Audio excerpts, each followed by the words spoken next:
Hello, everybody, and welcome to another special episode of Carlton People. We're really starting to add these episodes up now. It's very exciting. So many Carlton stories to get through and so many more to come. On today's episode, and the timing of this is just great because we're still on cloud nine after a fantastic win. We're talking with Harrison Hymans, who is the second half of the Blues Footy Podcast. Harrison, mate, welcome. Terry, an absolute pleasure to be here. And once again, the timing, less than about the morning after a big win over the Dogs. Couldn't be more excited to talk Carlton. 100%, mate. I spoke to Jedd a couple of days ago. It was pre, the Doggies win. And these episodes usually are more of a high level talk about Carlton as opposed to a week to week chat. But I mean, we're up and about. So I think this will be one with plenty of energy, mate. Talk to me about, let's start with you. Tell us a little bit about you and your story and where you're from, and let's start there. Yeah, it's a bit of a strange, I've always grown up in Melbourne, but I come from a really, really large footy family whereby everyone, mum, dad, siblings, aunties, uncles, everyone's into the footy. But I actually come from a predominantly Richmond family. My entire mum's side, Richmond. Then my dad's side, they're not really into the footy, but he's a Carlton man. So I've got one other brother. My mum took my brother. I went with my dad. So we're half Carlton, half Richmond in the house. And yeah, we're the minority. And the last few years has been a bit tough, holding our own in the house, with them flying and us soaring at the bottom. But yeah, that's how I came to be a Carlton supporter. But it's just a footy mad family. As in, when the fixtures come out in October, every fixture goes straight into the diary. No arrangements. It's one of those things. Now everyone's How fascinating is it that it's part of our identity here as Australians, but probably more so as Melburnians. It's really part of who we are. Yeah, no, honestly, and I always think like how different my life would be if I was Richmond rather than Carlton. But I've got so many more friends that go for Carlton as well. So I think socially, you 100% take Carlton every day of the week. But yeah, it's just funny the way things turn out. So I was actually originally meant to go the plan was for me to be Richmond, but I think when I was a bit younger, my mum didn't like taking a restless 2 and 3 year old to the football. So passed the parcel on, and it's been Carlton since. Well, mate, it's a pleasure to have you here on board. It's funny how it all turns out. You almost don't have a choice as a kid. It really is a byproduct of your family, who they support. And then occasionally you get some who might have, a family who are not Carlton supporters and they just want to be different. They might have a cheeky uncle or an auntie that, really gets in their ear or a godparent or whatever it might be. But no, that's really cool to hear. So, tell me what's your first Carlton memory, as far back as that goes? What is it? Yeah. So before I go, I've actually got a very weird memory with football. Yep. So my first memory that I remember was sitting at Optus Oval, and I think it must have been Aaron Sanderlands' second or third game. And it was back in the day where, if you started on the interchange, you might be on the interchange for the next 45 minutes. And I remember him running in front of us, and I just remember me and my dad just laughing at this big galoof, strolling up and down the boundary line. And I remember it was Freo at Optus Oval. That's probably my earliest memory. But I remember being taken to games throughout 2003, 2004. Another really funny side note to that was because I was so restless when I was younger, we'd have the same game routine. We'd rock up at Optus Oval every week. I'd stay for the first quarter, and then I'd get so bored I'd ask to leave at quarter time every single week, and we'd end up in the city at the Myers, toy department every single weekend. And my dad probably copped about 2 years of doing that until I think it was about round 18, 2004, something along those lines. We played Richmond, and because the whole family went, we had no option of leaving early because we all drove together. And that was probably the night where it was like, it just clicked for me. It's like, yeah, I really enjoy this. And then I think we had a round 22 game in 2004 against Collingwood, which we won by a point. And I remember that was probably, we're all set from there. But yeah, they're probably my earliest memories, that, those odd games in 03 and 04. Then in that summer of 2004, 05, I'd collect footy cards. And I've got a really weird memory where just by the end of that summer, I knew every single stat from every single player in the footy card deck. And by the start of the 2005 season, I was talking as if I am now about Carlton, really. How good is that? Very quickly. That is fascinating. No, I thoroughly enjoy those stories. Thoroughly enjoy those stories. I think especially with the cards, when you're a young fella, the numbers are there. You're probably looking through them so many times that it just somehow sticks into your subconscious. Yeah, it's so weird, and I could still tell you like the 10 Adelaide plays in the 2005 footy card set. It's just so weird how it happens. But no, I love it. Yeah, it just happened very quickly for me. Yeah. So, how old are you? When were you born? So I'm born in '98, so I'm 22 now. Yeah. But yeah, no, probably I ranked 2005 as the year where I was actively knowing what was happening every single team selection every week. I'd go to every single game. We did some interstate games as early as then as well. But yeah, that's probably the year where I think I nailed that down. Yep. So yeah, you and Jedd are the same age, and I spoke to him as well about I was born in the early '90s, '91. So my experience is really not that different. We had some success in the '90s, but I don't really remember it. I wasn't old enough to really have that memory where it kicked in. So let's talk a little bit about sort of the overall high level. Where are you sitting with the Carlton Football Club? How do you feel as a supporter? What are the themes and issues that come to mind for you? So I'm known to be a little bit of a glass half empty, pessimistic type of fan, but I like to call it me being realistic in a negative time. Those realistic fans. Oh, boy. in a negative time. Because I think over I don't know, I am a bit harsher than the average fan, whereby I'll make a call on a player after 2 years rather than 4. And I use guys like, Nick Graham, Sam Kerridge as perfect examples of that. But I think you can see the core group of players that are going to take Carlton to the finals eventually.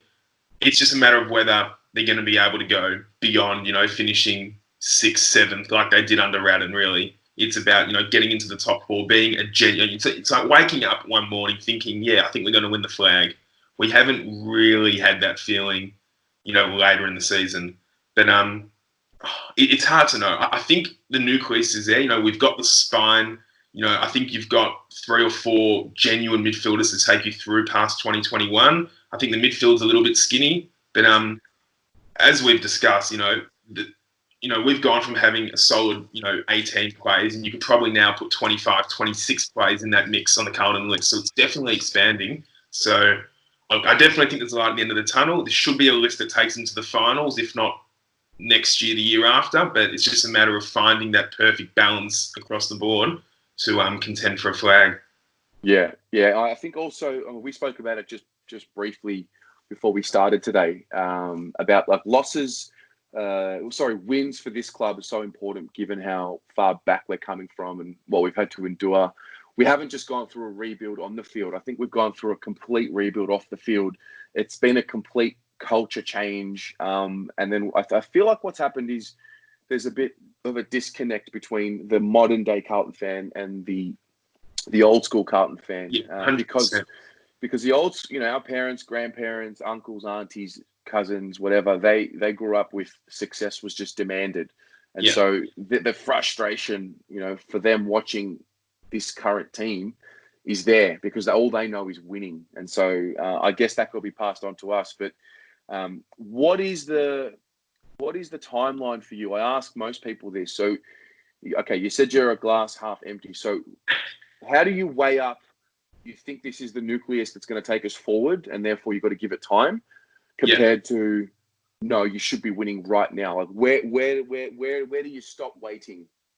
I think if results aren't, significantly improved by about 2022, I think that's when you start getting really worried. And by then, David Teague would have coached 3.5 years at Carlton, and players that have played, 40-odd games now would have gotten to over 100. So I think that's probably the year they've got to pencil in as D-Day, 2022. But I don't love timelines on flags, though, because I think, we've seen with Richmond, we've seen with the Western Bulldogs, flags can come out of the blue.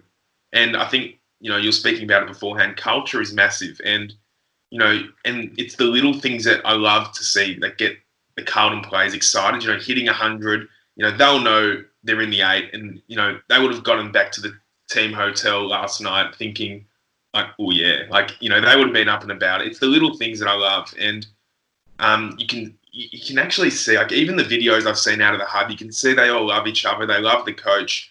But I think, in terms of 2022, I think that's the year they've got to really, that's going to be their time. You're going to have like a 27, 28-year-old Paddy Cripps as well.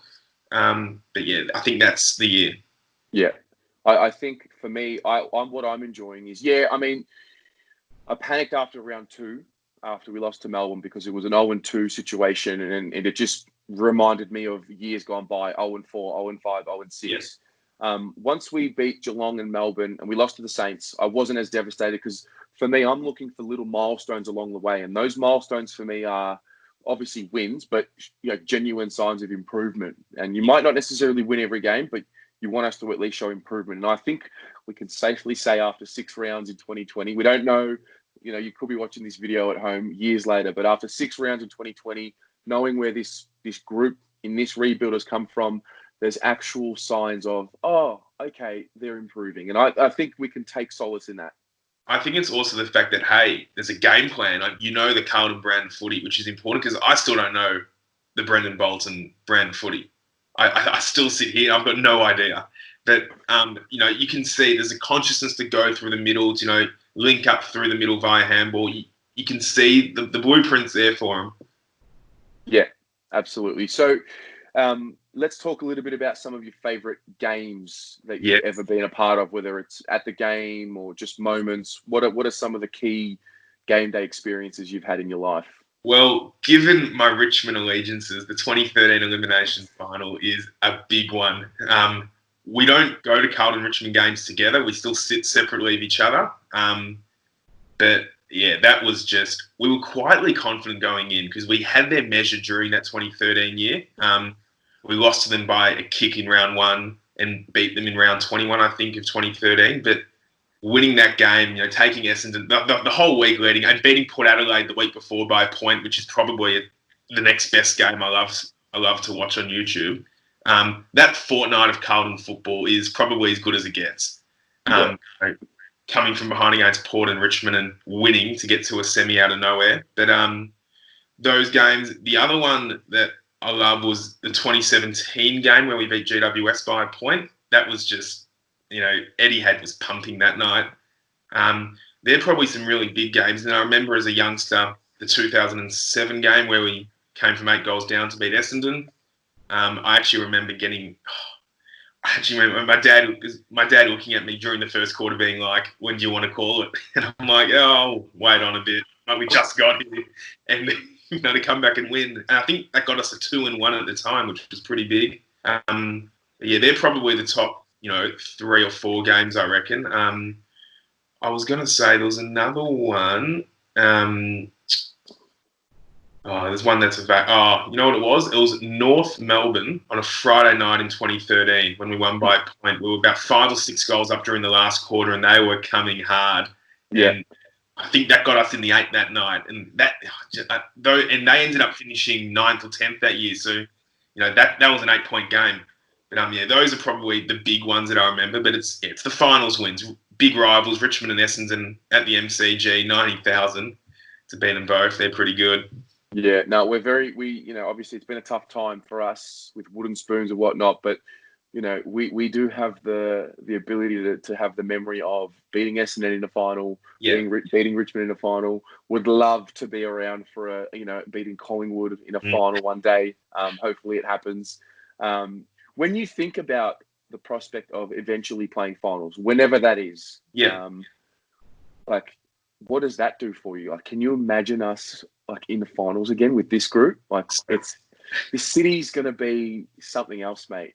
It will. And I always say to my mates that Carlton are, and I say this so unbiasedly, we are the sleeping giants of the competition. When Carlton are up and about, I don't think anyone knows what's going to happen, because this is an empire. And I think that first final at the MCG, and if it is a big game like Carlton Collingwood, it is going to be bedlam in the city. And I get pretty sick before big games like that. So I wouldn't say I'd be looking forward to it during the week, but I think, the best thing, I'm not sure about it. I was saying it before, it's the little things. When you make the finals, my favourite part of making the finals is when the AFL releases those graphics of the finals fixture. And it's the little things, but to see your team on that graphic, just, I don't know, that gives me a bit of a buzz. 100%. Even on Flinders Street at across the road from Flinders Street Station, they've got like all the graphics, and they've got the AFL hub there. And like you get off the train and you see, I mean, it's probably going to be like a Crips, September football with the Carlton Football Club. I mean, shit. Yeah, I know. It's the little things like that. It's even like driving to the airport and seeing your flag near the front on the freeway. It's the little things. But no, that first final is going to be massive. And I honestly think Carlton are the next club to hit 100,000 members. I genuinely believe that when Carlton are up and about, they get a bit of a swagger about them. It's a bit of an arrogance, but yeah, I just think it is going to be mayhem when they do break through. Yeah, for sure.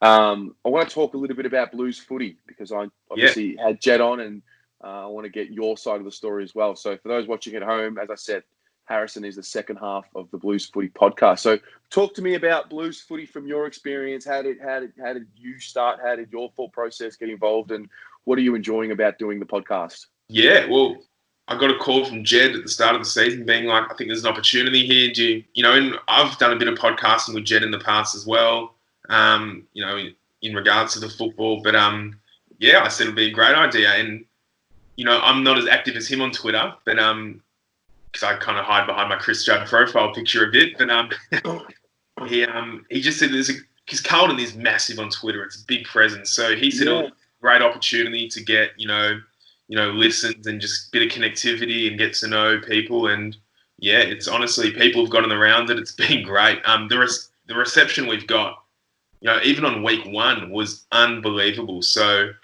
and I just love speaking about the footy really, even if it was a good or bad podcast, just the fact I can, go to his house and speak about the football for an hour with other people as well. I love nothing more. Well, you create memories, like obviously you think about it's a podcast, it is what it is. And that's what I look at it, this whole experience for me, especially with this particular series, the Carlton People series. Like I've never met you. I've never actually, I've never seen you in person. Yeah. Most of the people who have been on this segment, I've never actually met them in person. I've only met them through, socials, online groups, whatever it is. And there's a beauty in that, and, for you and Jedd, obviously close mates, you're creating these memories that, when you're 80 years old and, you're old and grey and you just want to sit back on your porch, whatever's going on at that time in your life, you can sit back and listen to what you were saying when you were 20-something years old. Like, I just think there's such a beauty in that. And I also look forward as well, like your future generations, your kids or your grandkids, they're, for the first time in the history of the human race, we're going to be able to look back at what our great-great-great-grandparents were saying about whatever they were talking about. I think it's quite beautiful. I agree. And the fact that we're kind of the first generation to be exposed to football and social media is, pretty big as well. You're kind of setting the foundations for, Carlton's presence, outside of the MCG and, Etihad, which is really cool as well. Because, it's a really good environment. Carlton Twitter is really good. It's emerging. It's emerging, isn't it? Carlton Twitter is becoming a thing. It really is. Even I usually turn my phone off during the games, but I'll usually tweet at quarter time, half time, three-quarter time. And I think I made a tweet directed at Mark Rasciuto last night regarding I like getting around Rasciuto in regards to Betts and McGovern. And I come back at three-quarter time and it's got like 90 likes. And it's just like, I don't know anyone, that's liking this. It's just people just get around each other. It's a bit of Carlton is a bit of a buzz team, really. Yeah, no, it's true. It's true. Twitter's an interesting one. I'm not so much of a tweeter too much. I love a retweet. I love finding someone else's opinion and just letting it go. I'm a little bit more visual. I enjoy video. I enjoy photo. But it is a fascinating world. It certainly is, and I think we've only really it's the tip of the iceberg, really. And there's just so many fans everywhere, and especially after wins, people just want to consume. People want to talk about it. People want to read about it. So the industry's changing, and it's exciting. It's super exciting. It is. I want to turn the focus to the list a little bit. I like to do this with everyone as well. Congratulations, you've just been appointed as list manager of the club. It's your first day. We're giving you an unlimited war chest of money. Pick one player from another club that you'd slot into this team. Any player. That's a great question. There's two that have come straight to my mind. That's what I want. I want the immediate reaction. That's why I don't like preparing you for it. Yeah. So I actually think that the game's trending the game's kind of evolving into a trend where it's going to go back to the 60s and 70s where the ruckman's going to be the most important position on the ground. Okay. And I think having a Grundy would just be massive. Because that's another on-baller. He's a stoppage player as well. And he's a beautiful, tap ruckman. So I think that's the one that I was kind of thinking, because I think Pitternet's a really good tap ruckman, but the dimension Grundy would give you around the ground would be massive. Then the other one that comes to my mind, I still think our midfield group's pretty slim. So an 18-year-old Matty Rao, that's literally just popped into my head. But if you wanted an established midfielder, I don't know. There's a couple of them. I think we do need a bit of outside pace through the midfield. And I know they're a little bit older, but someone of probably like Bontempelli, or even that Dangerfield mould where it's like a 3-step burst from a stoppage. I know Dangerfield's probably on the wrong side of the age spectrum, but a kind of player like that. And I've always been a big Andrew Gaff fan as well. I think he'd look beautiful in full flight at Carlton. But they're kind of the plays. I think we're okay with key position defence stocks. Could always do with the Jeremy Cameron, someone like that. Yeah, love it. No, I love where your mind's going. Yeah. It's good stuff. No.